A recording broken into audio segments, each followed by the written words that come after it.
gusto charlar con usted, muchas gracias por De recibirnos. Bueno. Pero es una persona que yo siempre digo, está en los medios con toques, ¿no? El toque Macta ya es como Sí. muy... ¿Cómo se llega al periodismo desde ese costado? Mira, yo en realidad soy un periodista completamente vocacional, no fue una cuestión incidental o por casualidad. Cuando estaba en el colegio secundario en el Buenos Aires, participaba y codirigía revistas, dirigía la Cinemateca, etcétera, y tenía verdadera fruición por la lectura periodística y por la literatura en general. Suponía que el periodismo podía ser una forma de literatura aplicada, de literatura alimenticia, digamos. Y en consecuencia busqué rápidos contactos desde la adolescencia para empezar mi tarea periodística y lo fui consiguiendo, sí. ¿Nació acá en Buenos Aires? 17, 18 años. Estaba ya integrado en diarios. Sí. ¿Nació acá en Buenos Aires? Nací en Buenos Aires, sí. Ajá, y siempre estuvo acá desarrollando esta actividad. No siempre. No. Estuve 11 años en España, Ajá. un año y medio en Colombia, un año en Francia. Estuve en distintos lugares. Claro, pero bueno, básicamente digamos que Buenos Aires es la cuna Por supuesto, y donde uno claro, se alimenta. De formación y de práctica también. Mario, para poder tener ese toque en todos los temas, ¿no? Porque generalmente vemos como periodistas que son especializados en política, deporte, pero lo suyo es mucho más amplio. Se necesita una cultura y una información permanente. Bueno, pero yo creo que es un gift, dirían los ingleses, es un mundono, es como jugar bien al fútbol. Un talento. No, qué sé yo, no me atrevo a tanto, pero es una cuestión vinculada con el estado de mayor o menor oxidación de las neuronas, es la observación de la realidad desde un ángulo particular que no está impregnado ni por las ideologías ni por los dogmas, sino por la propia mirada. Qué difícil no apropiarse de ideologías y de dogmas. Y claro, yo no me subsumo bajo ideologías ni dogmas. Prefiero pensar con mi propia cabeza. Yo creo que las ideologías son como ideas precocidas, digamos, que se aplican a diferentes enfoques del mundo real, pero ya teñidas de prejuicio. Ya se sabe quién es bueno, quién es malo y cómo va a terminar la historia y quién va a ganar. Mario, ¿y cómo se hace hoy, en este momento de la Argentina, para trabajar en los medios sin tener una ideología determinada? No sabría decirlo, me parece que es un... ¿O ya se respeta así a Mario Mactas porque es independiente, porque tiene su propia mirada? Pero creo que sí. A veces, por ejemplo, he tenido críticas en medios inclinados a las posiciones oficiales, pero también he sido invitado al Canal 7. Claro. Es un poco como que se puede nadar entre los cocodrilos. Muy linda metáfora. Mario, cuénteme cómo fue... No sé si son tan lindos los cocodrilos. No, la metáfora solamente. ¿Cómo fue su paso o cómo fue integrar el staff de Satiricón en años tan difíciles de la Argentina? Bueno, fue una cosa extraordinaria, fue parte del mejor tiempo de mi vida. Me había marchado de gente, de donde estaba desde su fundación, gente que creo que fue una revista que transformó completamente el periodismo en lengua castellana, que era hasta entonces infinitamente más formal, se firmaba poco, no se contaba en primera persona. Allí se produjo una especie de ruptura con cierto grado de solemnidad y pretensión de trascendencia del periodismo para contar la aventura de la vida, simplemente, para contar que esta mujer era divina y que este misterio había que resolverlo, y al mismo tiempo se contaba la aventura del periodista, Claro. en el triunfo y en el fracaso también. Claro, claro. Pero fueron años duros de la Argentina, pero sin embargo Sí, fue una fueron publicación años terribles. terrible, pero una publicación que se pudo mantener. Sí, fue breve en realidad, tuvo Sí. 2 clausuras y 2 periodos, o Claro. 3, no me acuerdo. Se pudo mantener, hubo como una partenogénesis interna también, porque era una época muy politizada. Claro. Los que teníamos una visión un poco más escéptica y general de la vida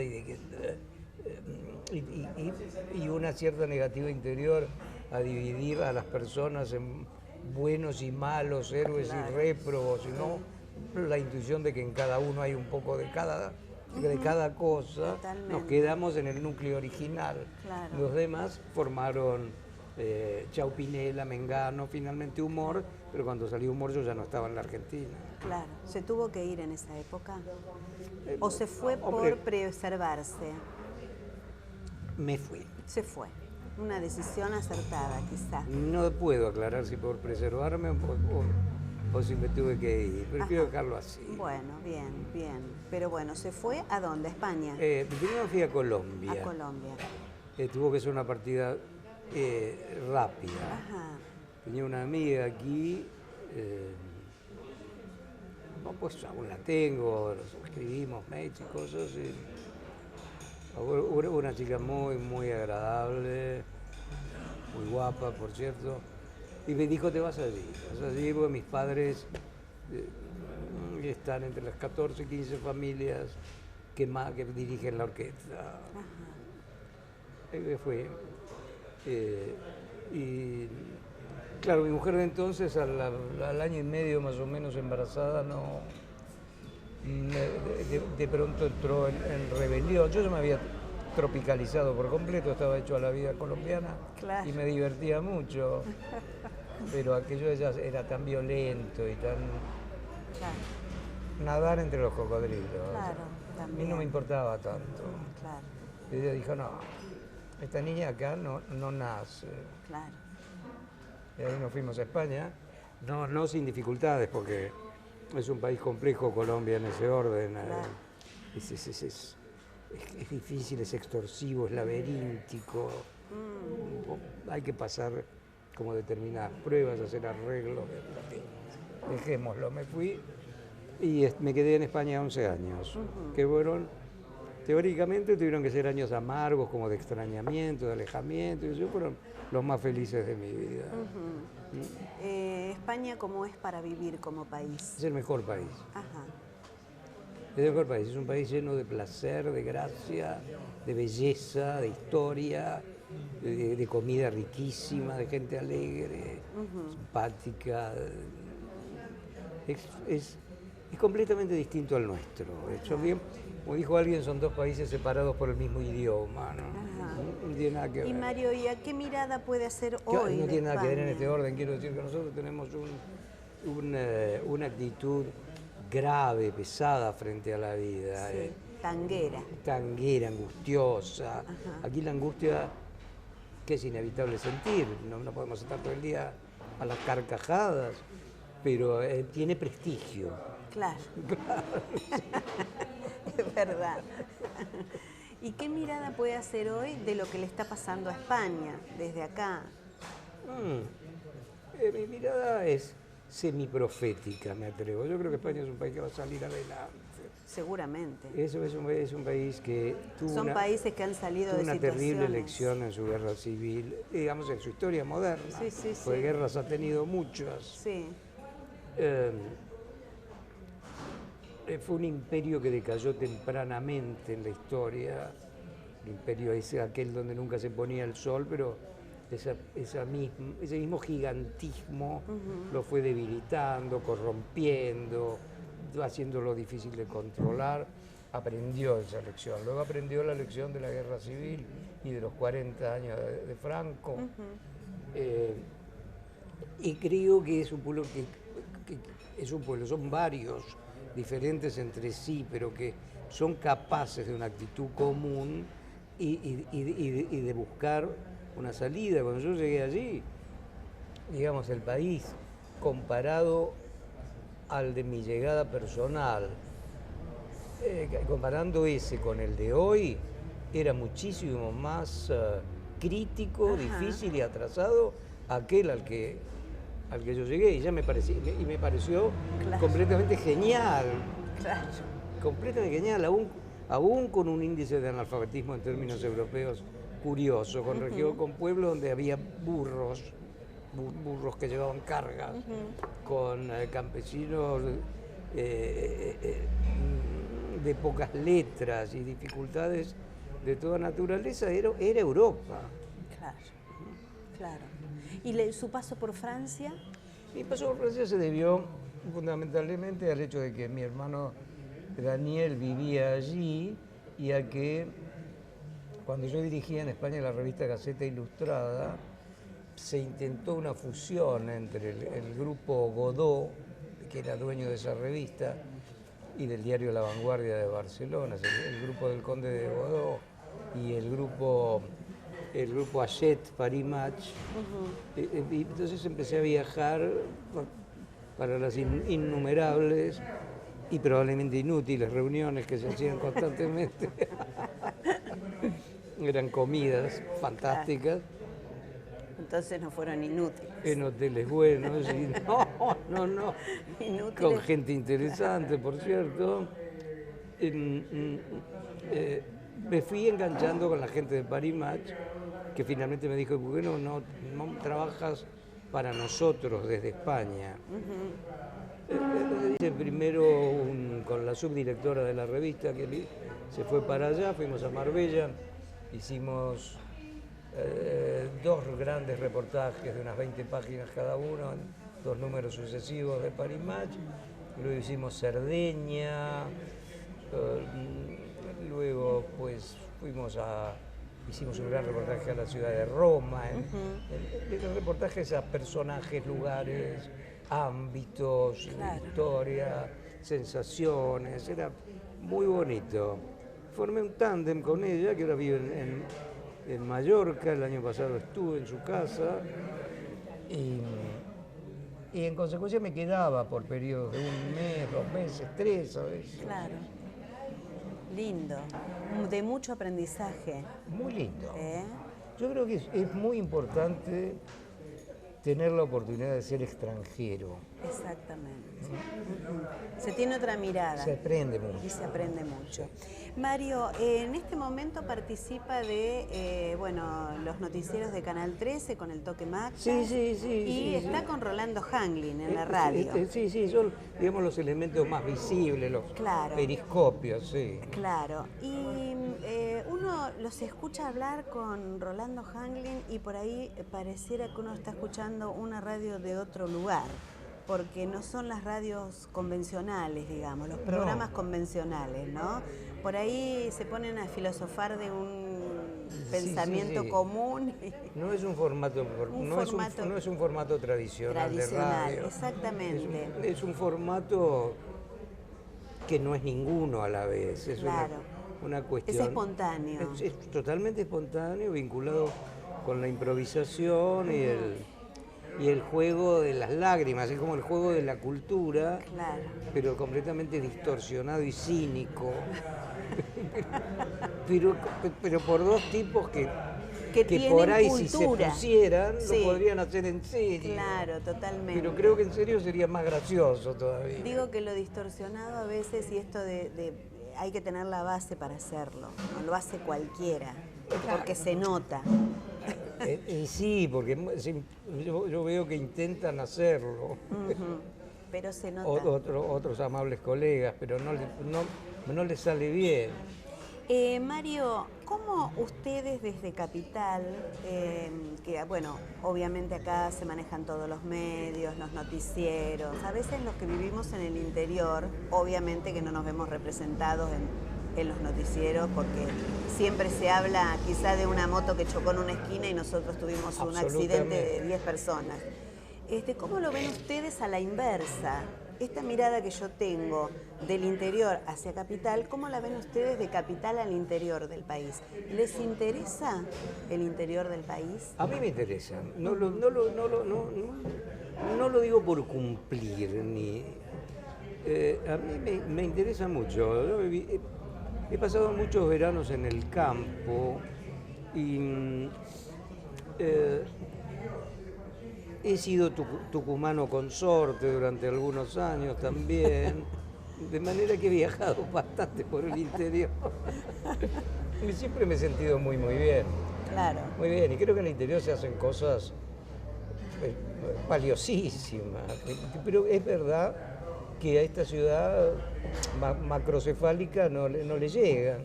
No le llega, exactamente. Mario, ¿qué mirada? Por ejemplo, el hecho de que hubiera un monasterio trapense en Azul y que se hubiera hecho sobre él un documental que significó la primera vez que el monasterio abría sus puertas, y el hecho de que sea una ciudad cervantina, Azul, de donde vos venís, amablemente, son cosas que en realidad no se sabe. Claro. Es verdad. Pasan cosas y bueno, lo vemos a veces en estos programas que viajan por todo el país, los talentos que hay en todos lados. Pasan cosas, ¿no? y se produce riqueza. Pero bueno, así está planteado nuestro país. Por eso cuando se habla de federalismo, los que no somos de Capital Federal decimos, ¿qué federalismo? Es una broma, claro. Es una broma, ¿no? Realmente. Sí, además creo que el nuestro es un país completamente invertebrado, que no está comunicado entre sí. No, claro. Aquí si uno lo mira con un criterio realista, no hay aviones, no hay trenes, no hay nada. No, claro. El país es imposible que alguien viva en Tucumán y diga voy a cerrar un negocio a Carmen de Patagones y vuelvo a la madrugada. No. Eso le lleva una semana. Claro, totalmente. Cuando hablamos a veces cuando los comunicadores que tienen la responsabilidad porque son formadores de opinión, sí, querramos o no, claro. Dicen las cosas, en este momento estamos viviendo un blanco y negro en cuanto al periodismo. Sí. No existe casi un gris que uno pueda concluir, excepto personas como usted que por ahí no tienen una mirada desde la opinión de una ideología. Digo, ¿cómo el ciudadano común? No soy un ejemplo, yo lo único que quiero es preservar mi libertad individual. Claro, pero digo, ¿cómo un ciudadano común puede forjar una mirada de un país, de una problemática, de una situación, cuando tenemos blancos y negros tan marcados? Yo creo que el mejor antídoto para eso es la lectura. A mí me parece que la amistad con la lectura y con los libros provee de armas extraordinarias contra esto que se llama sectarismo en realidad. Y que para vacunarse contra el nacionalismo irracional, el fanatismo, la idea absurda de que porque uno nació en un lugar es el mejor del mundo, el antídoto es viajar. Sí, estamos hablando de que tiene un acceso a algunas cosas, pero el argentino medio, el argentino común hoy, ¿a dónde puede viajar? El argentino hoy tiene pocas posibilidades de viajar, pero no es que no tenga ninguna. Siempre se puede viajar. Yo creo que la idea del viaje se puede hacer de mil maneras. Ajá. Se puede hacer un viaje con un criterio juvenil de aventura, por ejemplo. Claro. Eso nos va a dar siempre esta independencia de pensamiento. El siempre. Libro, vas a poder relativizar las cosas. Claro. Y el libro, que hoy se está dejando por todo lo que es tecnología. Sí. ¿Es otra de las cosas que tenemos que volver a tomar entre las manos? Yo creo que sí, yo creo que la lectura es un acto de consolación, de placer, de compañía, y que va proveyendo a la mente de una serie de aperturas y abriendo enorme cantidad de puertas. Por supuesto que creo que también las nuevas tecnologías, los nuevos soportes, las redes, etcétera, son útiles. También. Todo lo que nos dé una Creo cultura que independiente no a la se- sistemática. Claro, que no se trata de optar entre un campo y el otro. Porque Nutrirnos de todo. esa ya sería también otra forma de sectarismo. Claro. Decir, no, yo soy un intelectual, yo leo. A mí no me vengan con ninguna red ni nada. Claro. Un poco todo. Un poco todo. Mario está escribiendo una novela. Sí, es la tercera. Pues yo no soy un escritor excesivamente sistemático. Pasa que al poco tiempo de llegar de España, Gloria Rodríguez, que era la presidenta de la editorial sudamericana, luego esta fue vendida a una inmensa editorial internacional que es Bertelsmann Mondadori, Plaza Janés, tiene muchos sellos. Y Luis Chitarroni, que era su editor principal, me invitaron a almorzar porque escribía de manera suelta cosas y qué sé yo, porque no empezaba a escribir libros. Yo había escrito uno y ellos bueno, a raíz de eso me senté a escribir Monólogos Rabiosos, que es un libro de queja contra la Argentina por medio de textos breves y cínicos. Este libro se vendió como 5 ediciones, impensadamente.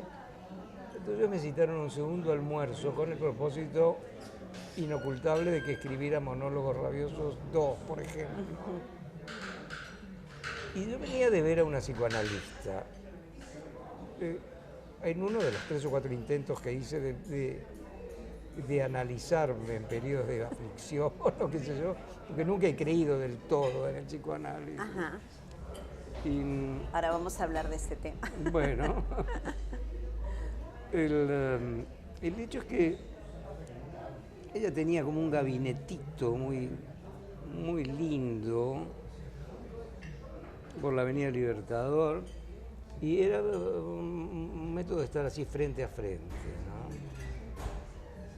Y era muy perturbadora, era una chica muy guapa que se sacaba y se ponía sus mocasines bordó constantemente, pero como un tic.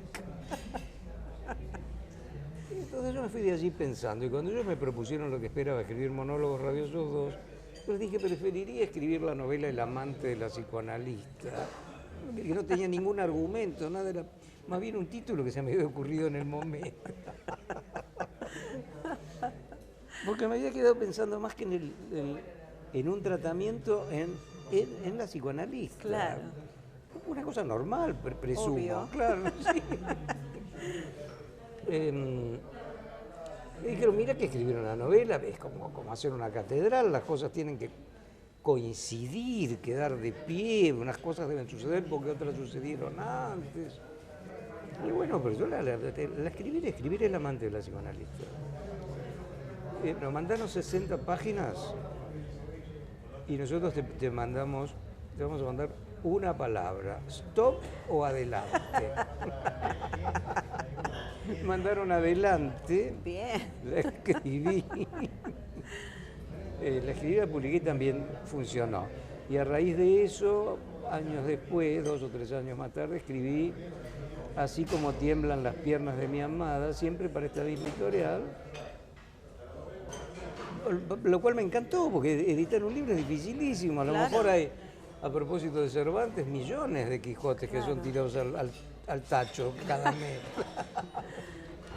Y como tengo la libertad para proponer y casi siempre en realidad lo aceptan, estoy embistiendo contra otra. Ahora que me cuesta muchísimo porque no... ¿Ya tenemos título o no? Sí, pero no lo dije todavía no. Sí, Muy sí, bien, sí, esperemos esperando a verlo en las librerías. Claro. Mario, con respecto al psicoanálisis, me dice no creo demasiado. No. Más allá de los mocasines, eso que lo fascinaron. Sí.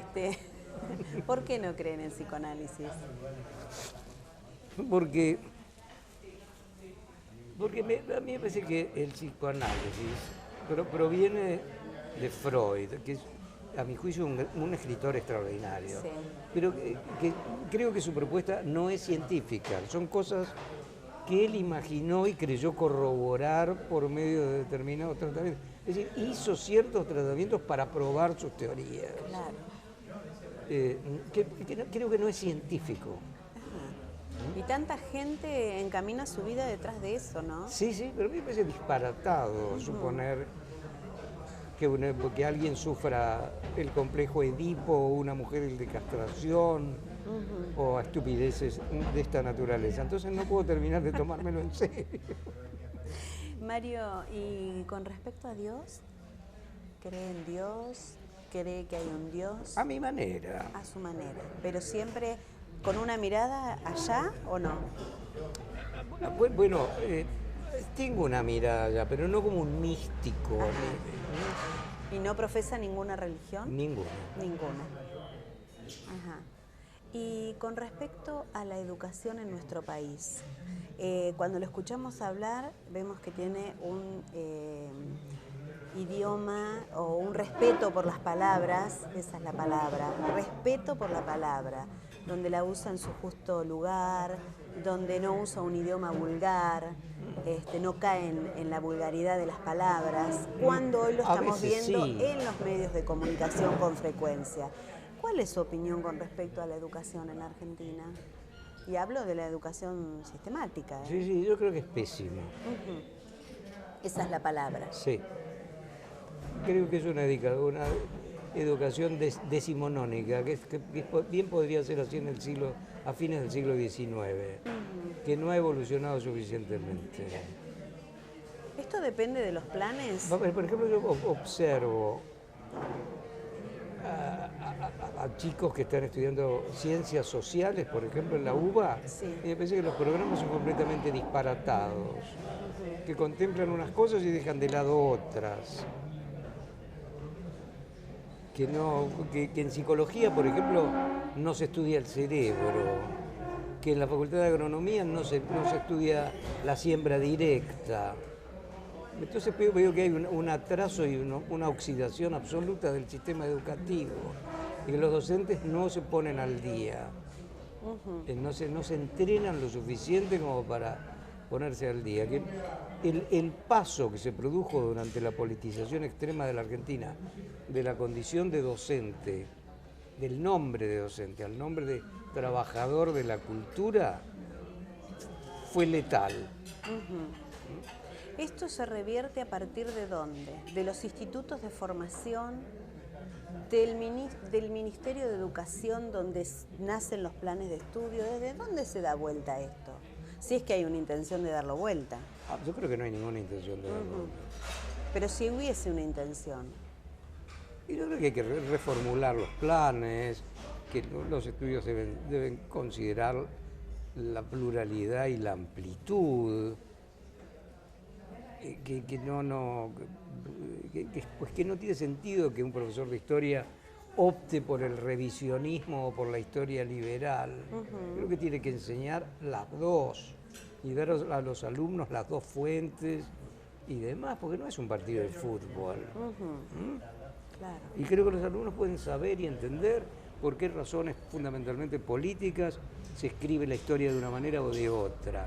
Y eso es lo que hay que enseñarle a los alumnos. Darle herramientas para pensar y discernir. Herramientas para pensar, no para suponer que hay una historia de caudillos heroicos y otra de doctores perversos. Eso es una cuestión lamentable que achica las cabezas. ¿Con qué sueña Mario? ¿Con qué sueño?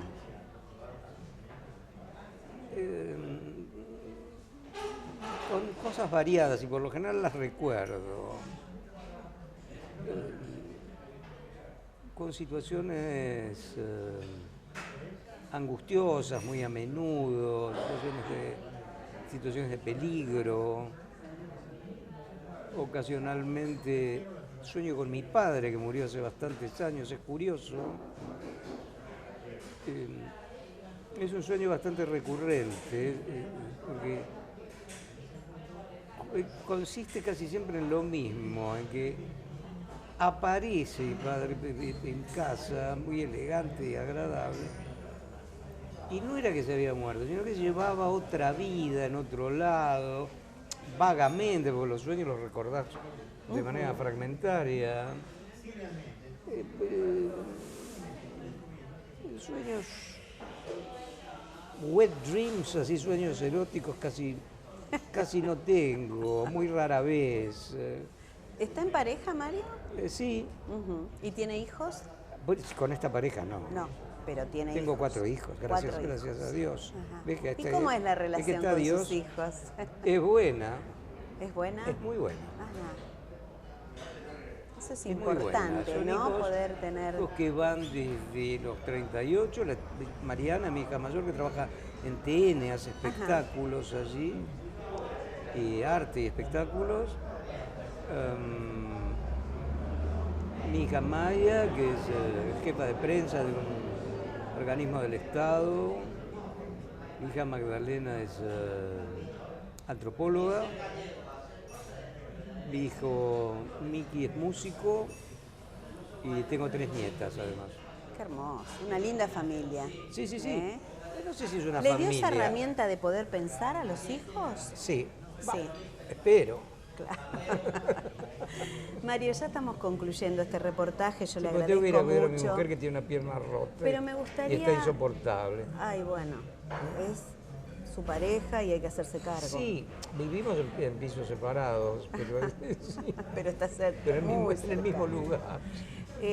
Mario, para concluir, me gustaría un toque Mactas para este reportaje. Este reportaje, mi toque Mactas es que